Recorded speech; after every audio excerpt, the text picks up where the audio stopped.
with you guys, right? So how did that go? I imagine everybody enjoyed having Chris visit and give a chat up there, right? Yes. Yeah, it was awesome. I think he did a really good job. I really enjoyed hearing him speak. And we also had like an A-list celebrity guest, um, people in the audience, is what I'm saying. There were so many people there. It was great. Good. Yeah. Yeah, it was good. It wasn't a huge crowd. There were only about like 15, but like literally every person that showed up was like the An cream of the A-lister. crop. Yeah. Yeah. Charlie Moorcroft came. Like it was epic. Yeah. Yeah. Yeah. It was great. I like that. I was just like, it was all celebrities, and then you're like, it was Charlie Moorcroft. Well, I was just giving as an example. I mean, Yeah. you know, Charlie, who lives between basically North Carolina and South Florida. Mm-hmm. So, you know, Southeast Florida, and then our speaker was from Southwest Florida. So it's not even like they were buddies and traveled together or anything like that. So Right. And your friend from Long Island, his name just flew out my head, out the window. But your friends from Long Island, they were there too. Oh yeah, absolutely. From the Turtle Rescue of the Hamptons. Yeah. Yeah.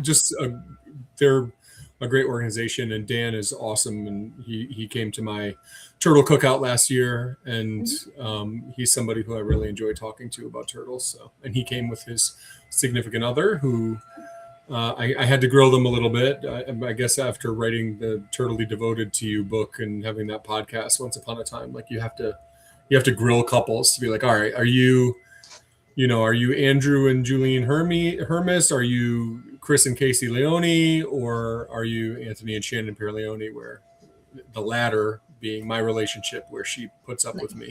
Two different And interests. is less Yeah. involved. It sounded like Dan and his wife were a little more towards that end of things, but she seemed a little more, and she could have just been on her best behavior because I don't know her well, but she seemed a little more enthused than my wife is. But, Mm-hmm. you know, it was cool. Yeah. But the meeting was awesome, like super quality.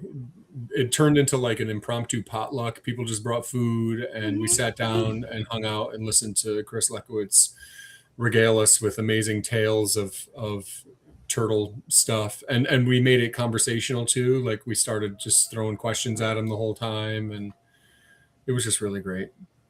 Yeah. Yeah, I agree. It was so good. I probably could have listened to him talk for easily another hour. I felt like I had so many questions, and I didn't want to derail what he was saying, but I could have listened to him much longer. He did an incredible job. Totally. What was his topic? He talked a lot about Sanibel. Okay. Yeah. I know there's so many different things he can go on about. So Yeah. that's why I was curious what the topic was. Yeah, just a lot of, and if anyone doesn't know, he wrote a really cool book on the subject as well.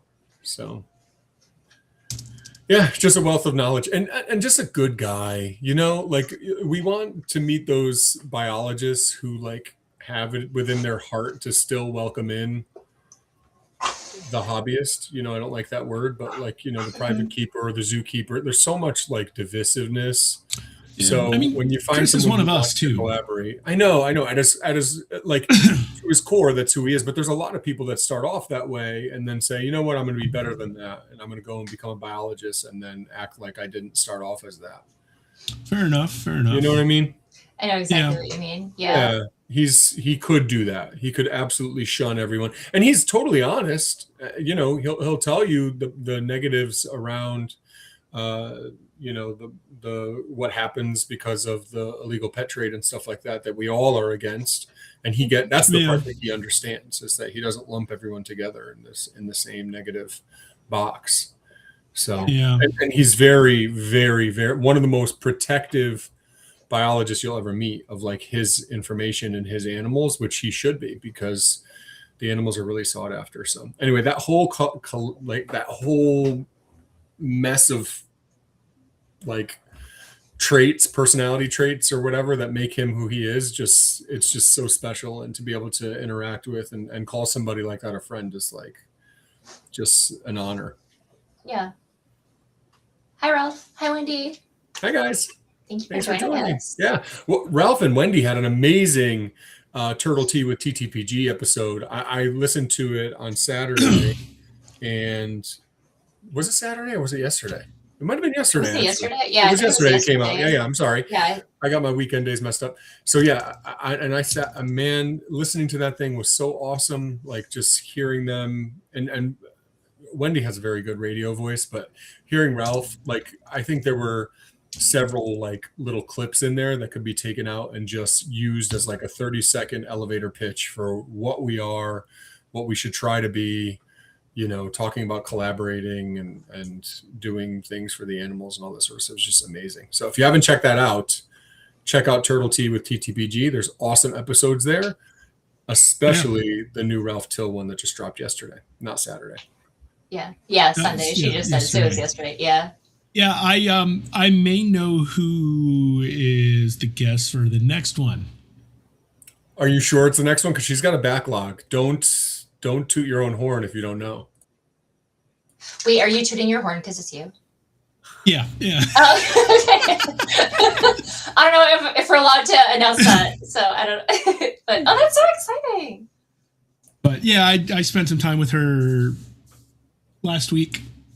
And I think she's gonna pop it out there before Daytona, actually. So, cool.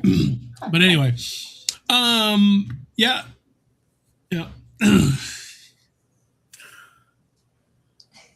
I love it. Have we had Ralph on our show?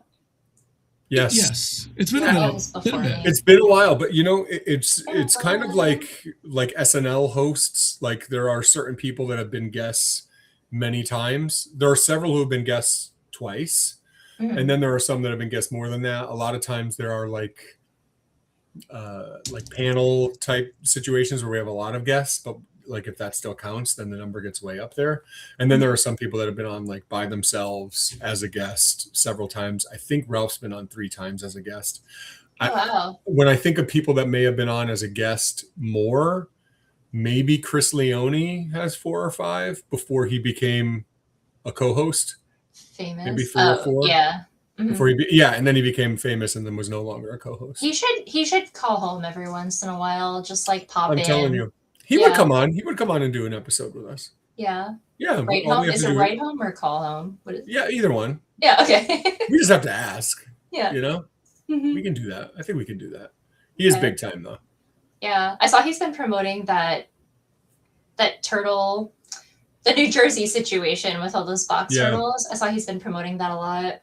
Yeah. Talking about what people want to know. So he's got his ear to the ground. He knows what he knows what's provocative and gets the people going. They do a really good job with that. If there's something that, you know, people are going to respond, like I struggle with this a lot. I don't mean to go down this YouTube rabbit hole, but it's something I think about a lot these days. Yeah. Like I want to go out and like Steve and I made a video with the wood turtles, and we found a wood turtle who I originally found like 9 years earlier. And then I spotted her that time. It was this triumphant, amazing moment in my life, right? It was incredible. Nobody watched. I shouldn't say nobody watched it, but like so few people watch it. So there's that like that balance, that spectrum between what gets views on YouTube and what actually is good. And this is actually great because it ties right into our conversation for tonight. So we could do the roll-in after this. Why not? But you know, that's the idea of like, how do you align yourself in an area that is educational and positive, but also sensationalized enough and sexy enough and provocative enough to get people to come and see it? Because the overall goal is to try to reach people with the message. But if you fall out of balance, you're either going to not get views or you're going to not get respect. So you have to really balance that well. And I think that's what Chris does better than anyone. But we're going to talk about that balance and more coming up on episode 135 of the Pondcast. Steve, roll it. Welcome to the Pondcast, the turtle room show, where the hearts are cold and knowledge flows. Turtles, tortoises, and conservation too. Stories of the wild brought right to you. Research, rescue, education galore. Saving wildlife is what we're here for.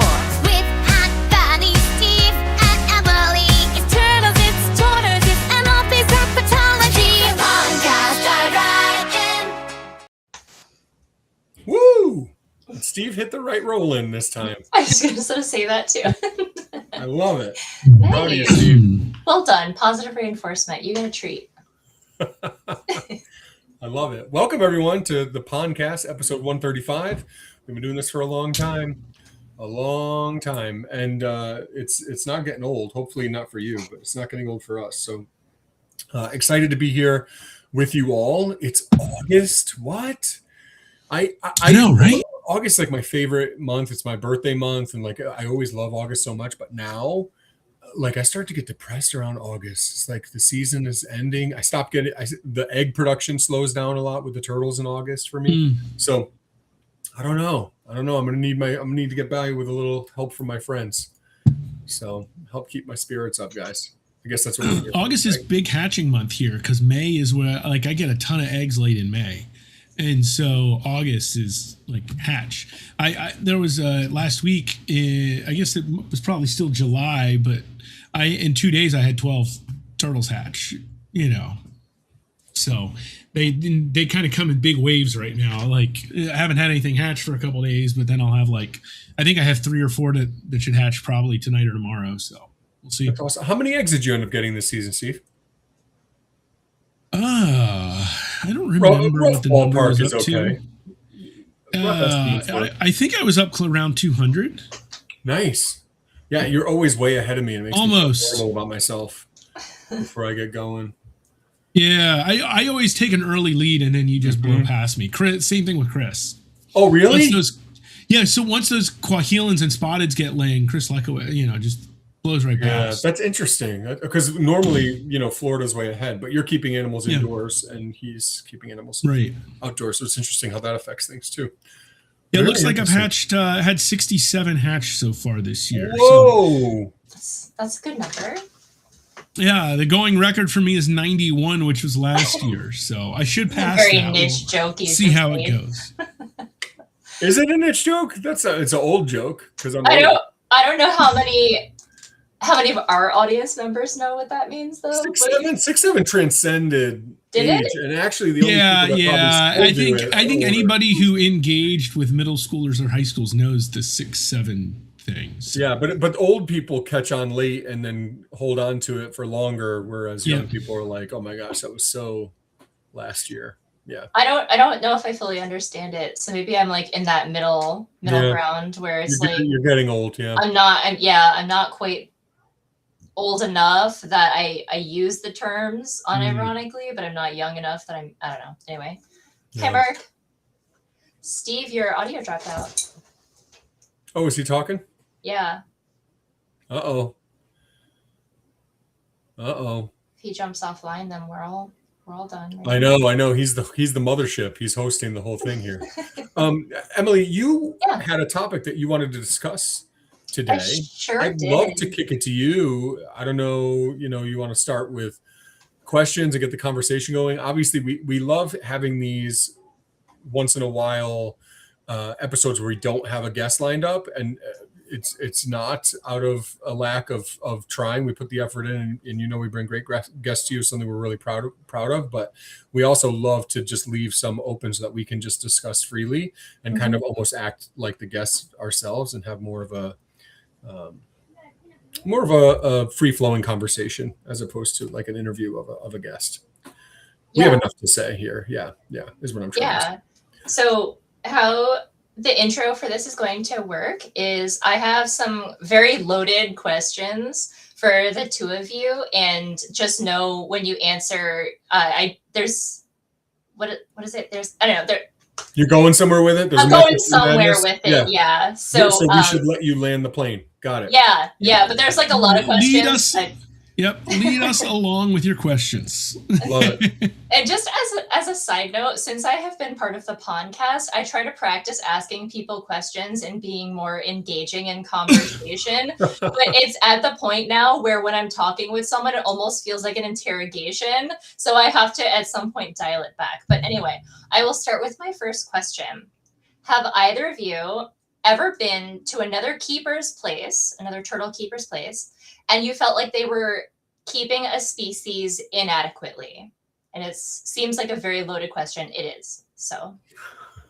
I mean, the answer is yes. And I mean, I guarantee you there's one turtle or two turtles that I have here right now that if somebody walked in, they'd be like, that's not adequate for that turtle. Yes, Steve, that was exactly where my mind went to. Like, the answer is a resounding yes, no doubt. But right. I expect the exact same thing here. Mm-hmm. I've got my things that are like up here, right? And then there's a couple things where like they're either in process or I'm trying to figure out what the next solution is going to be. So yeah, I mean, the only issue I think there is like if the whole place kind of looks like that, then we've probably got a concern. But if you can see excellence in some things, like you probably know there's there's something else going on there, whether it's something in process or whatever. But you can kind of see there should be elements of excellence somewhere in the design. Well said. Yeah, that's a good point. I like that. And these questions are open to our audience members too. If you're listening and you want to participate in these questions, feel free to throw some answers. Yeah, you're all on the hot seat today. Mm-hmm. So think about a time, right? So now you've pictured you went to someone's house once and you saw the way they were keeping their turtles and you were like, ooh, maybe that turtle's not being kept inadequately. Do you feel that the keeper was aware that the animal was being kept inadequately in this circumstance?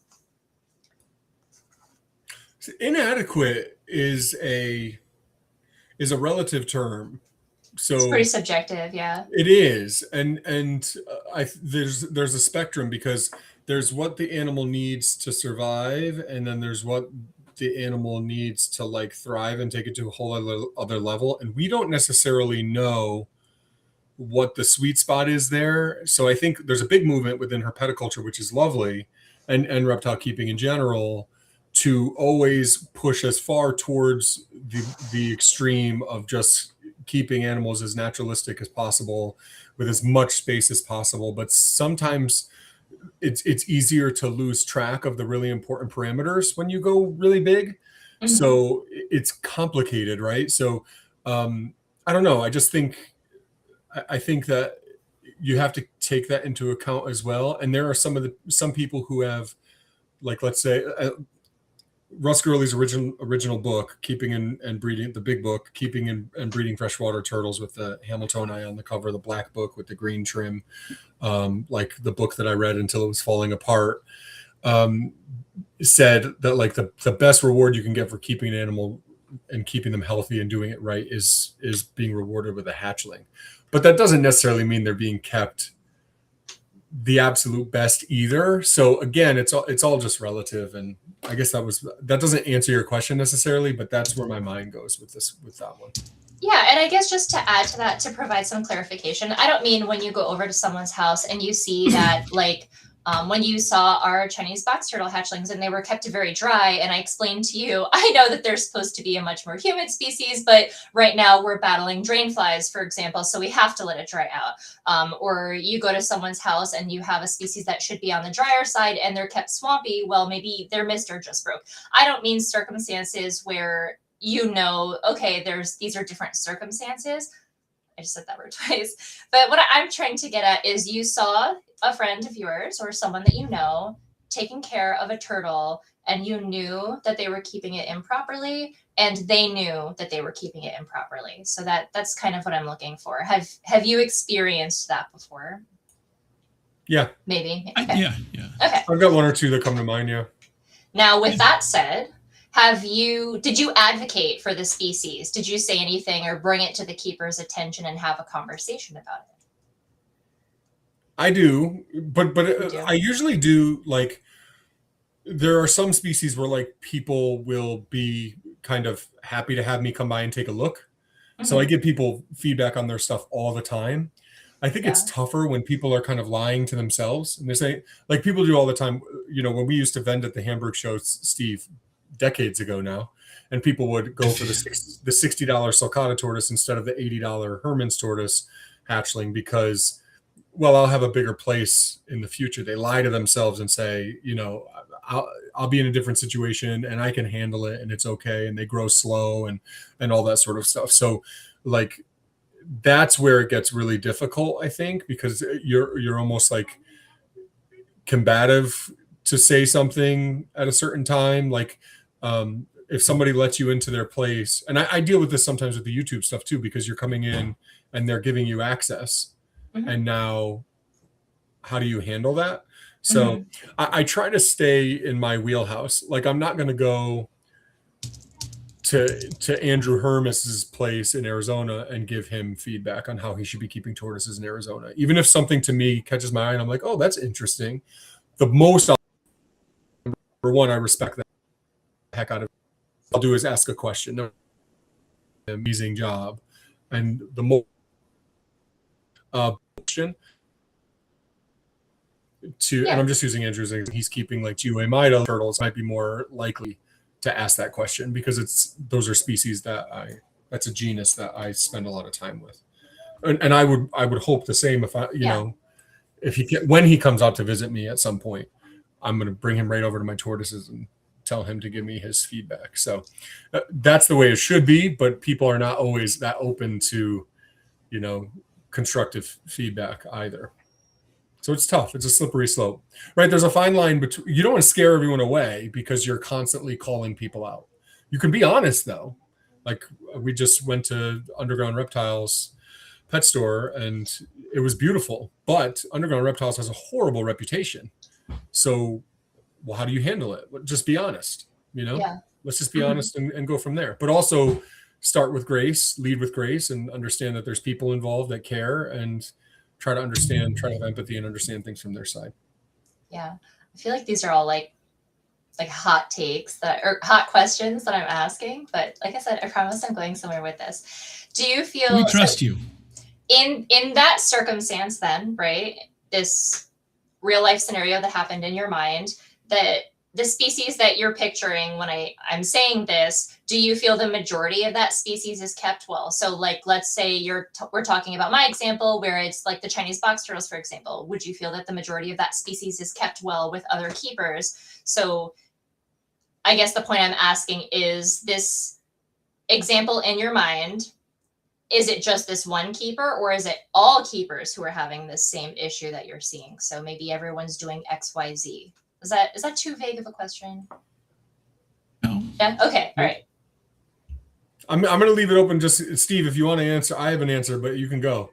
I don't want to keep. You go. There's nothing specific that's coming to mind right now with this one. You're operating in absolutes with that question. Is it all of them or often? Or no?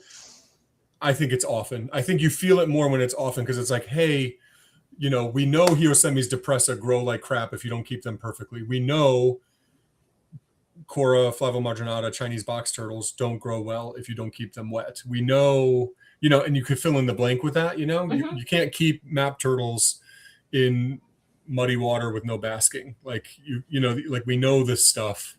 Most, some map turtles are more forgiving than others, but like we know some of these things as being relatively universal truths, and not everybody messes it up, but it happens often enough that like, if you want to keep a species, this is one of the things that Ralph said on Wendy's podcast is like, if you want to keep things well, focus on a few species and make those like your go-to, because then you can really dive into the nuance and educate yourself a lot and know all the ins and outs, as opposed to missing something that maybe you should know or that you should be prioritizing because you have too much.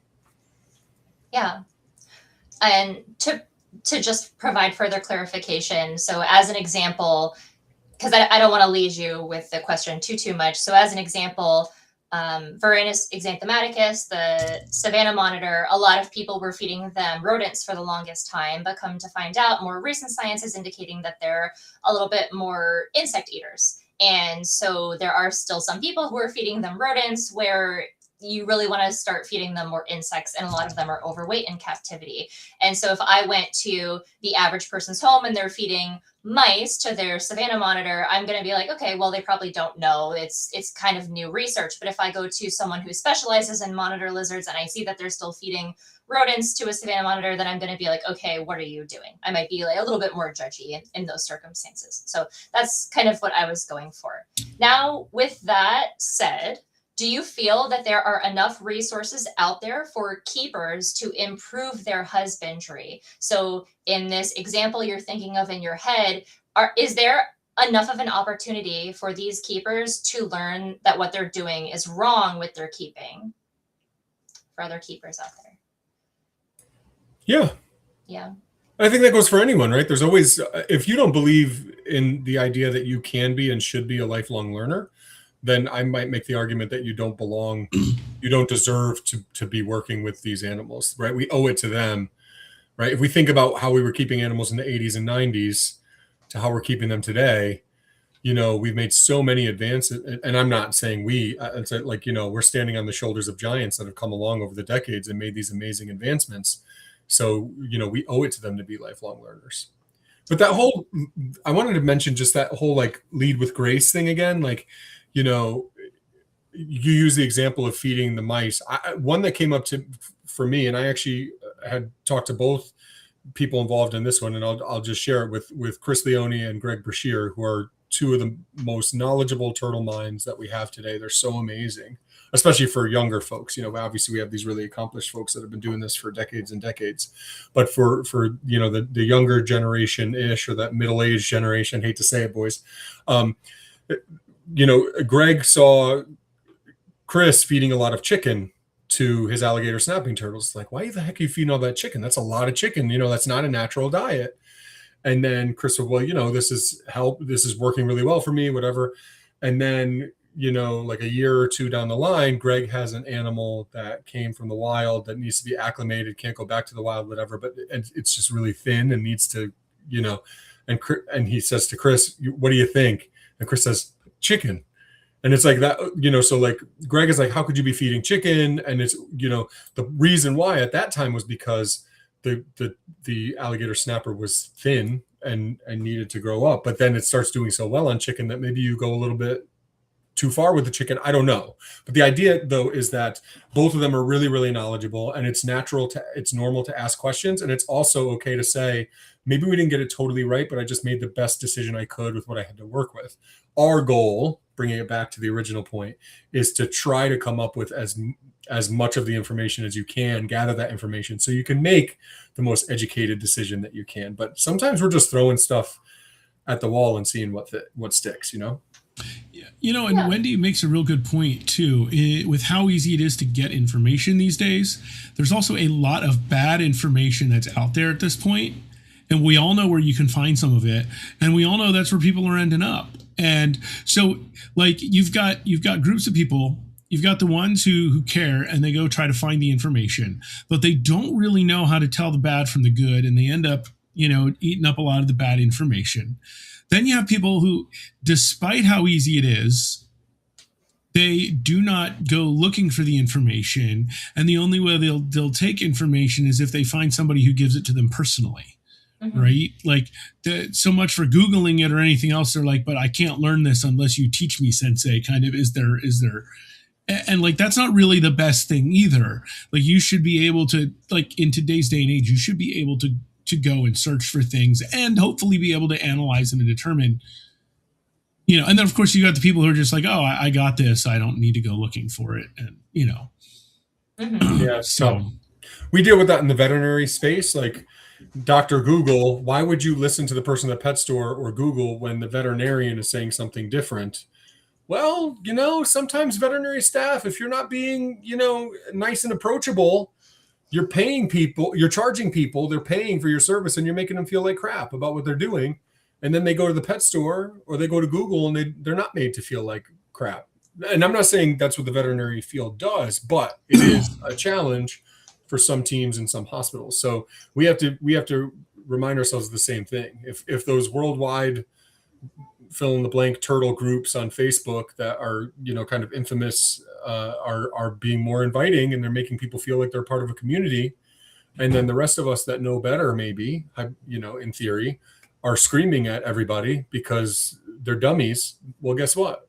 We look like jerks, and we end up creating more of a chasm. So that's the piece I say all the time, like, you know, and that's the part that I'm trying to be dedicated to, is like, how do we connect people across the aisle? And I know I say it ad nauseum, but like, how do we do it? If we're not actively trying to learn about the turtles we're keeping, we're doing it wrong. And if we're not trying to actively figure out how we could unite people around these subjects, then we're doing it wrong. Yeah, I also agree with what Wendy said. I feel like the folklore husbandry that's on the internet is so contagious because one person sees it somewhere on one page, they go to a blog and someone says, well, I've been feeding my animal XYZ for the last 15 years and they're still alive. And so someone's like, okay, I'll do that. And it works for another person. And it could be completely the wrong diet. So I agree with everything that you guys just said.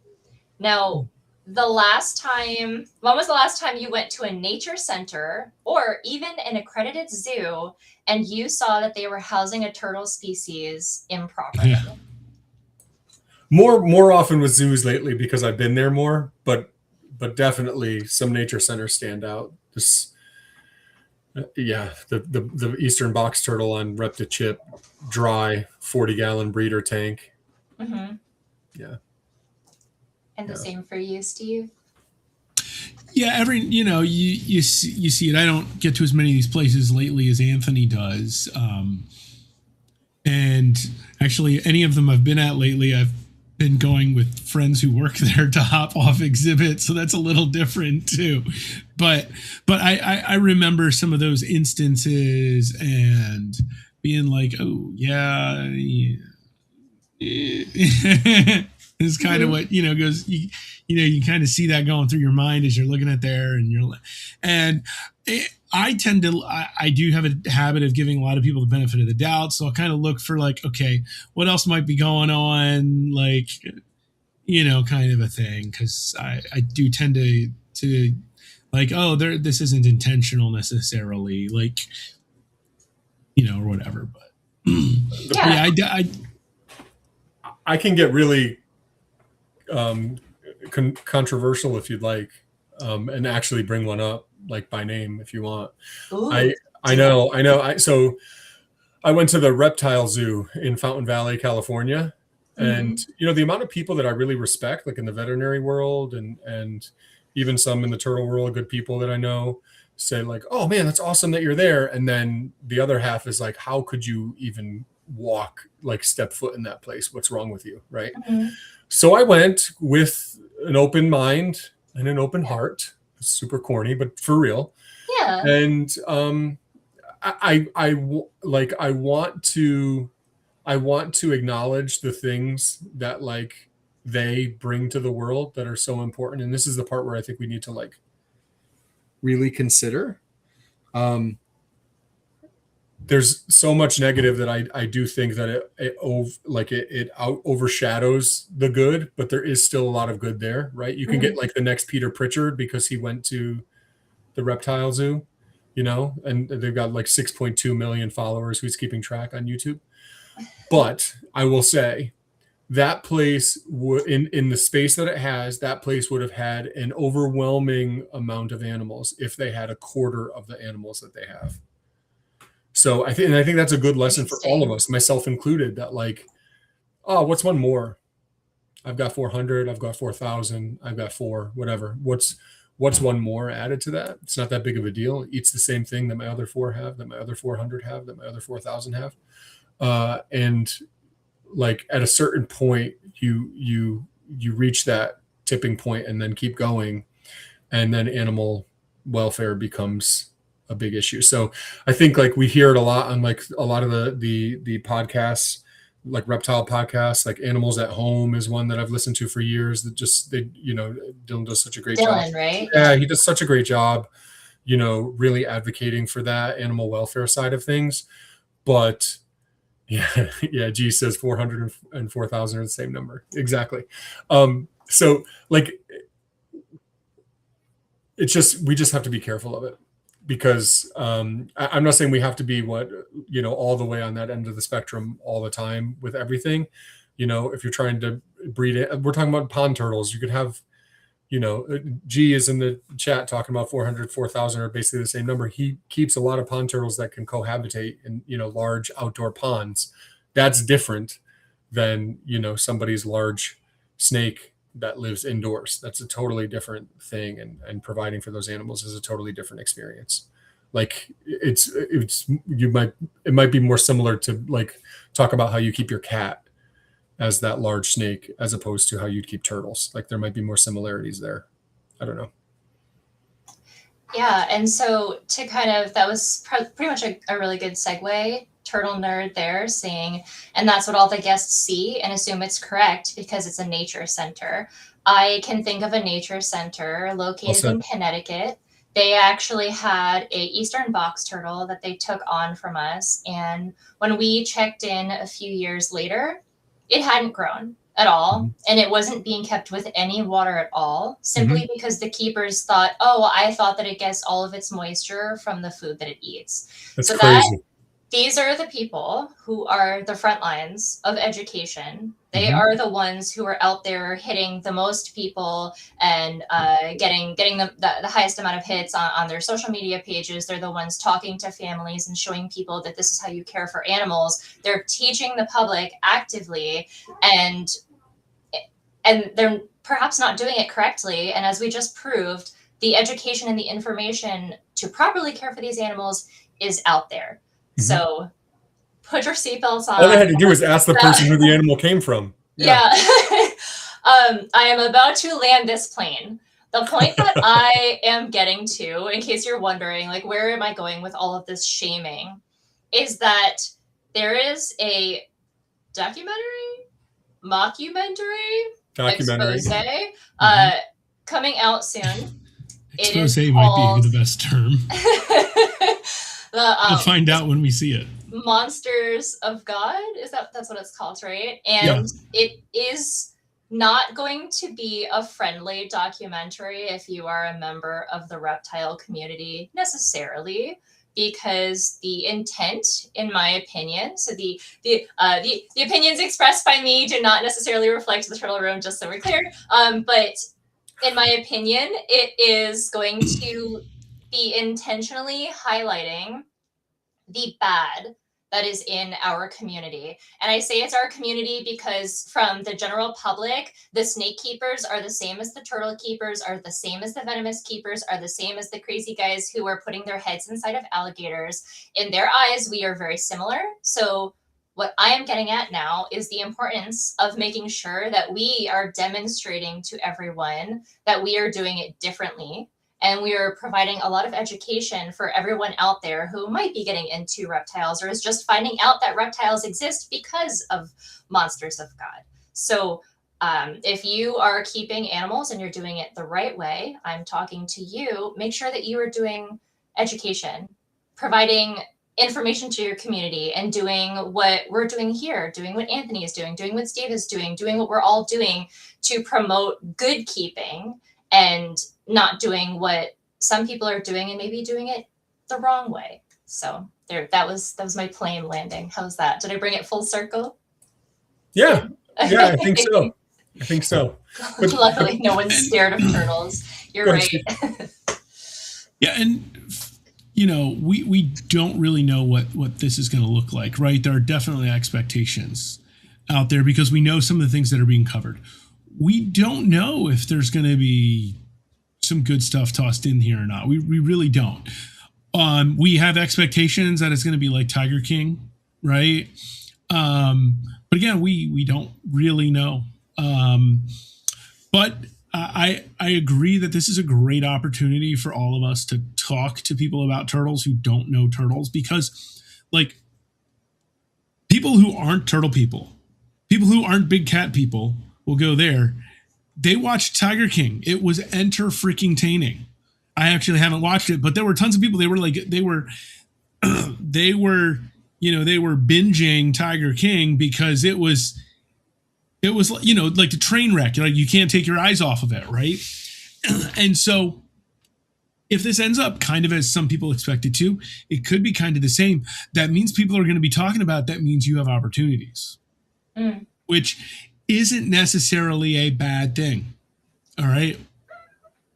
I don't necessarily fully agree the line that there is no such thing as bad press, but you can definitely take bad press and work it to your advantage, right? Yeah, and this could be one of those moments when you end up at some family gathering in November, and your cousins or whatever they watched Monsters of God on HBO Max because they were like, man, Tiger King was really exciting. You're going to have an opportunity to teach them about turtles and tortoises in that moment, or snakes or lizards or whatever. Use it. Well said. Well said. And G says in the chat, I bet it makes zoos look bad more than the private hobby. I think that's totally possible. Definitely.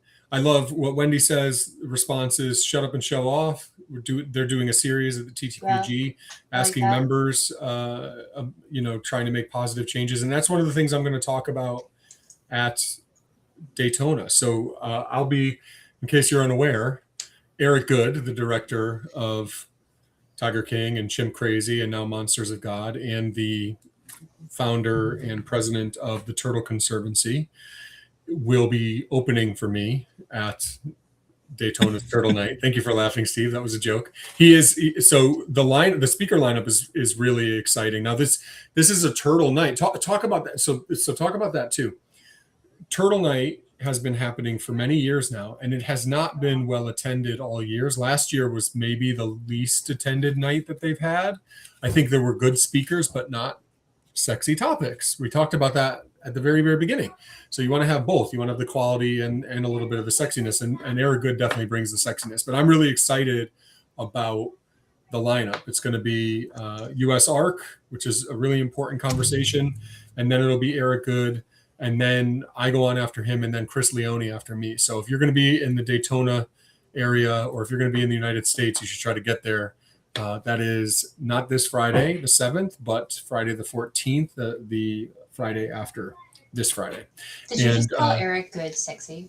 Yes, it is. I mean, Tiger King is sexy, man. It's. I don't mean, I don't mean that. Yeah, but it's going to be big, and that room may be full of people that might not have been there otherwise if it was me talking, right? So there's an example of I'll have an opportunity to follow that up, and we'll see. It's not going to be your normal turtle presentation. I can't just get up and start, a normal turtle presentation after that. I don't think so. We'll see. I've got some things planned, and I'm still working through it all. But it's going to be interesting, for sure. Mm. Yeah, and Wendy posted something in the comments. She just said if laws come down because of it, that will be bad. That is I think I'm the most worried about. I think that laws may come out of this, and it's not necessarily a bad thing, but it's also potentially a bad thing because we don't know what these laws could potentially be. And I think that what I'm the most nervous about is, from what I've seen in the trailers, it's not a good look so far. No. And lack of remorse. If I was your average Joe who was not involved in the animal community and I saw any of that in the trailer, I would probably be promoting these laws too. I don't know. So I'm a little bit nervous, but well, here's the thing though.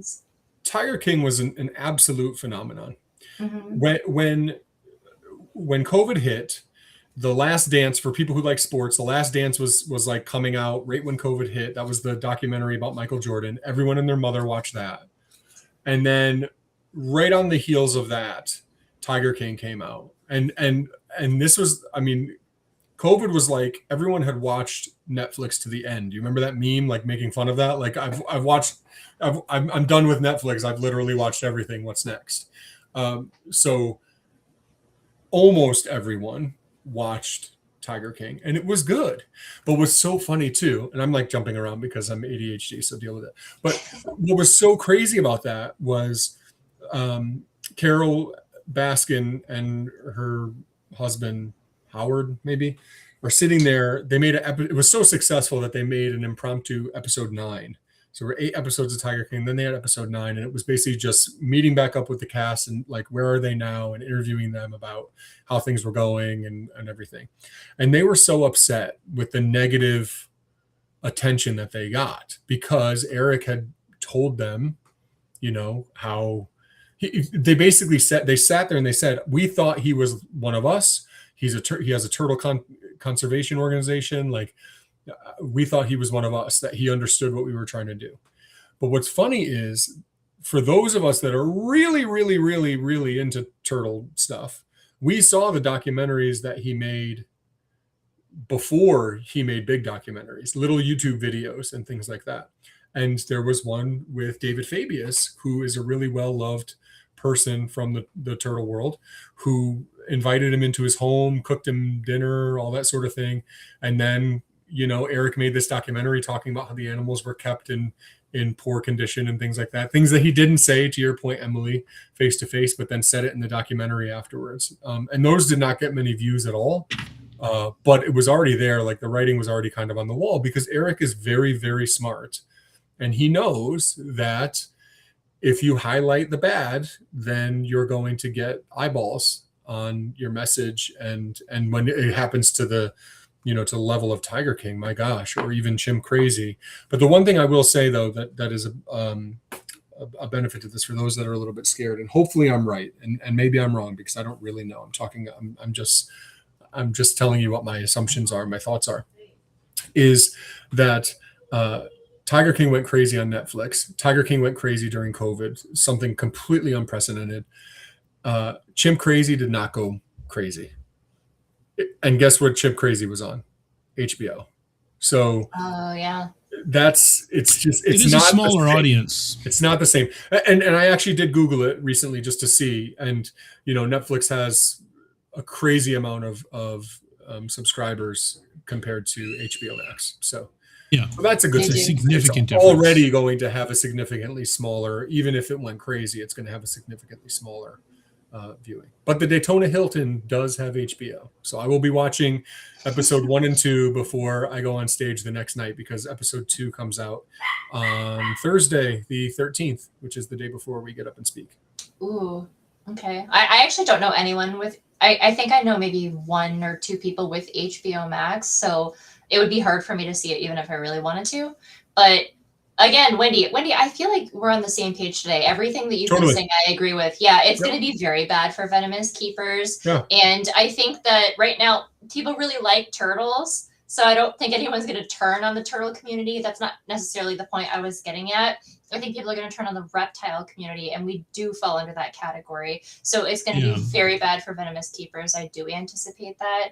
And you're right, no one has fed their husband to a snapping turtle as far as we know. So maybe we're safe. Chinese box turtles they have.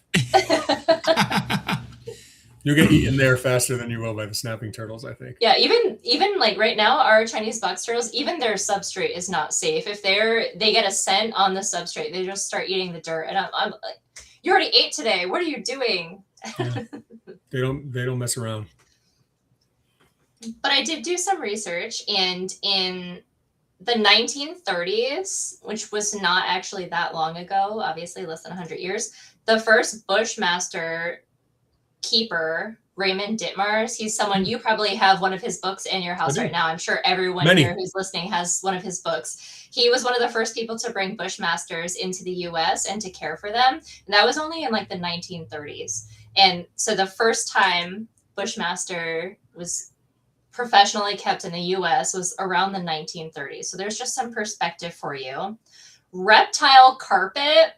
Do you remember when that was really popular? That was only in the 1990s. That wasn't that long ago. That was like about 30 years ago. Everybody was using reptile carpet. Everything was on reptile carpet. Do you remember that? And then here's my timeline of events. About 2 years ago, I had an intern who, very snobby, she told me, well, reptiles get all of their hydration through their skin. So the progression of where we've come as a society and then where we still are, there's a lot of room for improvement, but look at how far we've come. Look at how far we've come. Yeah. Yeah, for sure. And I think that will be highlighted in the documentary. Like, you've got Hank Mull, you've got Mike Van Nostrand, you've got Tom Crutchfield. A lot of those conversations are going to be about the past. Now, Mike has some stuff that's come up more recently, specifically around turtle stuff. So that'll be more front and center, and that's gonna deal with poaching. Even the older stuff with Tom and Hank and all that, it's all gonna be poaching. So the negative turtle stuff is going to be the poaching stuff. But if you think they're not going to mention Jeff Leibowitz being bit by his taipan, or Tyler, showing the videos of Tyler and other people free handling and things like that, like that's going to be front and center as well. So to Wendy's point, bad for venomous keepers, I think absolutely. Again, so it's going to look bad, and we're going to watch it.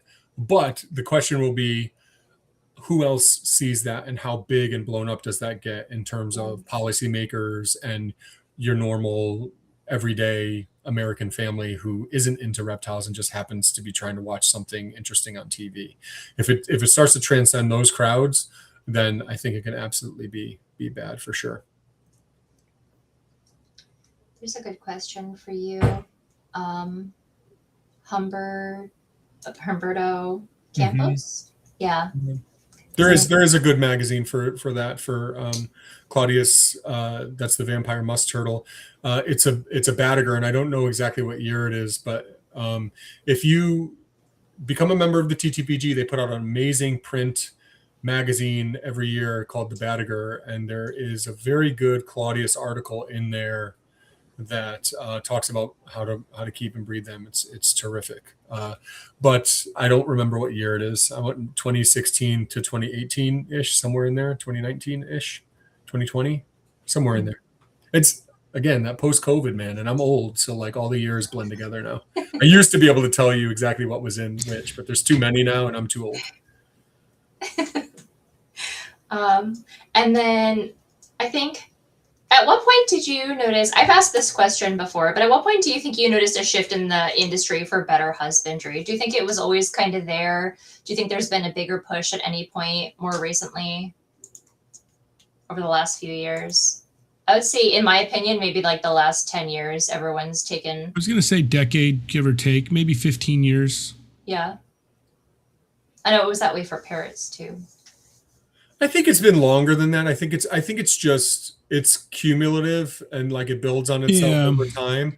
I think if you went back in the 90s, there would have been people saying they need cleaner water, they need, natural sunlight. They, like those things we've been saying for a really long time are like the precursors to other more nuanced things that we've added on to that over the years. So I think that's always been there. I think we've gotten to a place.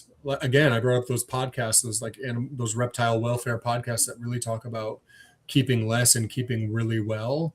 I think that those have gone to places that people, using the 80s and 90s as a reference again, people back then would have looked up and been like, what are they talking about? Like, this is incredible. Even with all the struggles that I have, because I have some not large, but some turtles that like to trample plants, they're that size. The leaf turtles don't, the Spanglerite don't, but everything else likes to trample plants. And my basement that has a window that's like this big has plants everywhere, much thanks to Mark De Silva.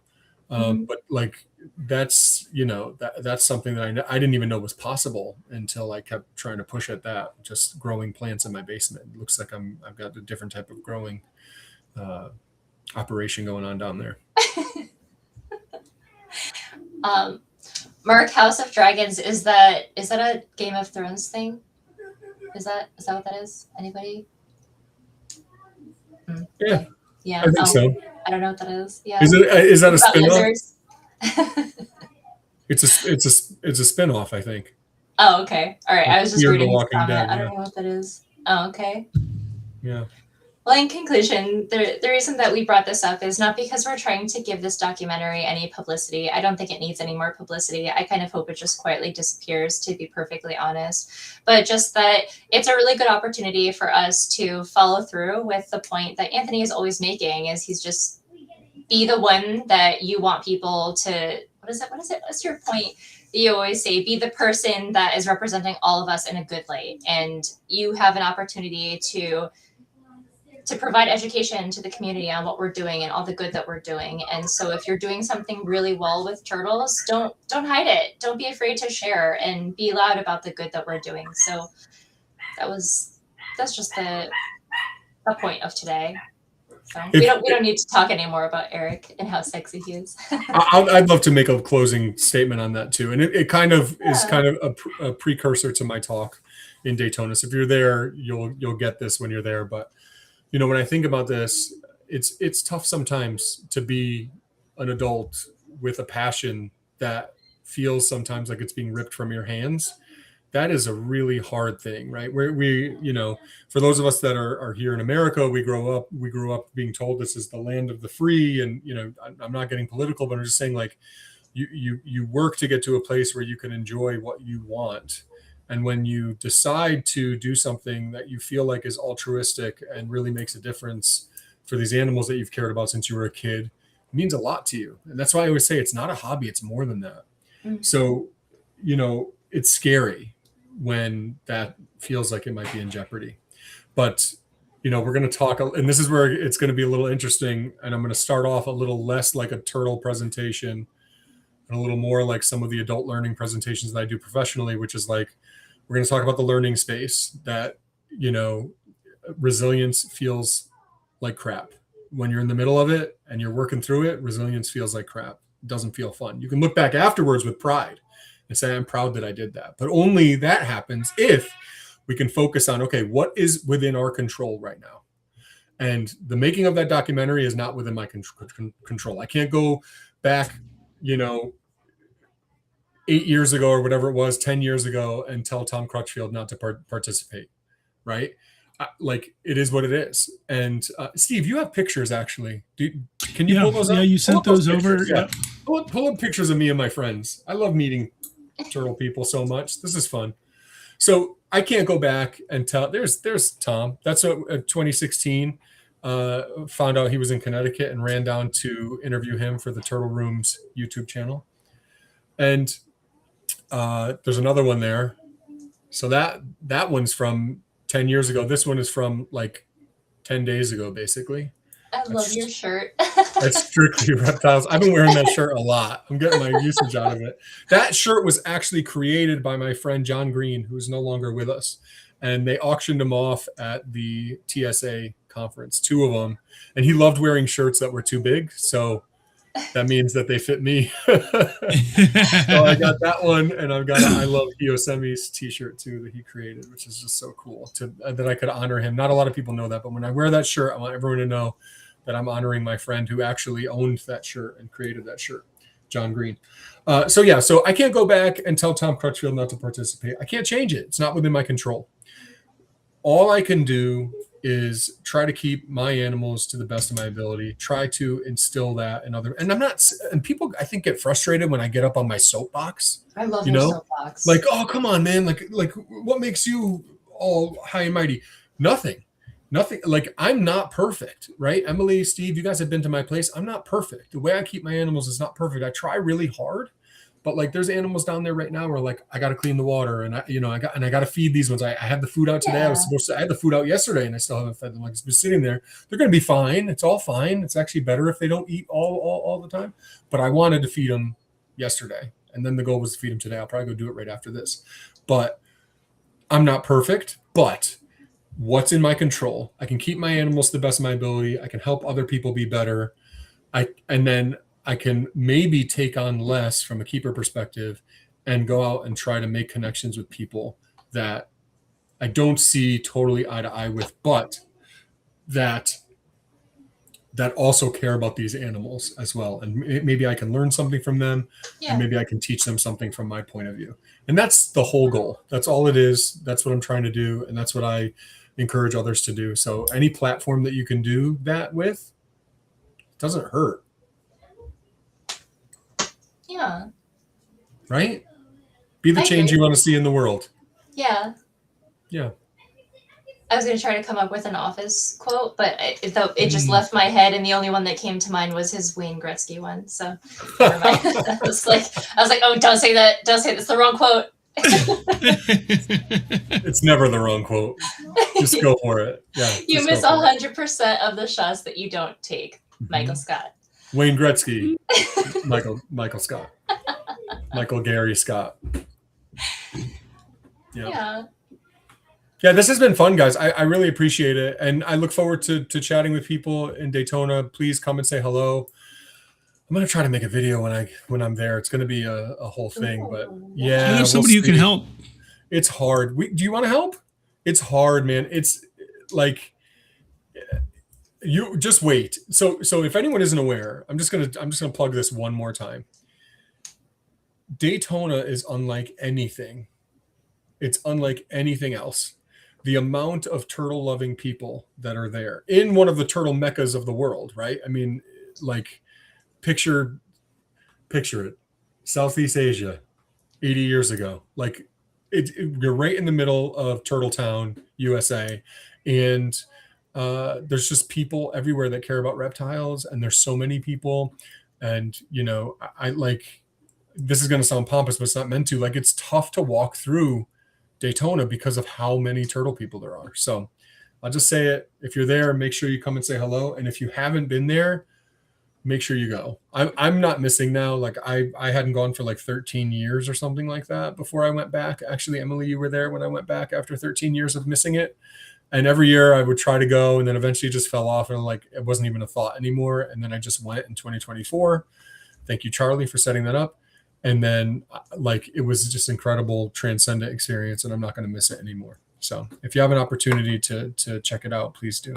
And the TTPG will have a table and a good place to hang out if you like to talk turtles. Yeah. I know somebody who's going to be there for the first time. Yes, Steven with a PH Enders. That's right. That's right. So come say hello to Steve. You see Steve right here with a very attractive goatee hair. You know who he is. Make sure you come up and say hello to him. He would love to chat with you and say hello. Yeah, make his first experience the best, please. It's going to feel like Hamburg in the old days for us, Steve. It was so exciting to be there with other people that love turtles. It didn't matter that, they were in deli cups, which wasn't our favorite thing. Like, you're just there, and people who care and enough to show up or drive long distances or stay in a hotel, or in this case, get on a plane because they love the animals that much. Mm-hmm. It's pretty cool to be around people like that. And I'm super excited. Yeah.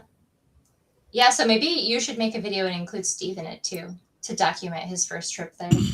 Yeah, that's a good idea. I could even get his feedback on what he thought of everything. Yeah, we'll have a good old time. Yeah. We'll see. You got to be good, Steve, or I'm going to cut it out of the video. I'll do my best. And I guess so going forward after this, sign me up, Wendy. I'm really excited for us to start highlighting all of the people who are doing really good things with their turtles. I know that that's something we've always done, but this is a little bit inspired by a conversation I had earlier with Mark. So if you are doing really great things with your turtles and you want us to see and you want to talk about it, let us know. If you know someone who's doing some really great things with turtles and they're behind the scenes and maybe we just haven't picked up on them. They just weren't on our radar. Let us know. Reach out to us. You know where to find us. You can find us on social media. I know we have a Facebook. You can find us on our email, our website. Everyone knows where Anthony's socials are. Definitely reach out to him too. Reach out to Steve or me. So we want to start focusing on all of the good that's going on in the turtle world. So let us know what you want to see. We're going to start highlighting all the good things. We already kind of do, but there's so much good. There's so much good. Yeah, let's be deafening with that. It's going to take all of us because it's not sexy. The good stuff isn't sexy like Tiger King and all the other stuff. So if we're going to go on the other side of it, then we've got to be deafening with the amount of people that we have screaming things from the rooftops. Yeah. Oh, more pictures. Woo! What is that? Yeah. What is that, Steven? Remarks. I forgot about this. So, new IUCN TFTSG website. So, TFTSG, for those of you who don't know the acronym, is the Tortoise and Freshwater Turtle Specialist Group. Like, if you've ever looked at the checklist of all of the current taxonomy of turtles and tortoises, that's a production of the TFTSG. They have all sorts of species accounts. They produce that. They're part of the production of that Turtles in Trouble document that comes out every few years to highlight the top 25 to 50 most endangered turtles and tortoises. So anyway, this new website launched technically we launched it on Friday. It was announced at the conference about a little more than 4 hours ago that it was live. So if you, it should hopefully be more comfortable and familiar, or more comfortable and user friendly to navigate, particularly on your phone, to get over to that checklist and all that stuff. So feel free to check that out when you've got a moment. And so that URL is iucn-tftsg.org. You've probably been on the old site and never even knew it, frankly. But it was old. It looked old. But anyway, so new thing. That was my big July. That was my like mid-June to almost end of July project. So like 5 to 6 weeks of mornings on it. You did an incredible job on this, Steve. And I remember I have to use that website all the time just for signage and different stuff for schoolwork. And it was so clunky before. It looks amazing right now. You did an incredible job. Thanks. Appreciate that. Yeah, absolutely. Yeah, I think this goes back to that whole idea. You don't have to be a biologist or a zoologist to make a difference. You can use your talents to help, because all those, taxonomists that you helped, they can't make websites like you can, right? And you stepped up to the plate and did something for them that really made a difference. And look at the information that's going to be spread like far and wide now, and more efficiently because of the work that you did. It's a great illustration of what we're talking about. That is the great that turtle nerds do. So thank you, Steve, for being so wonderful and for doing that. Yeah.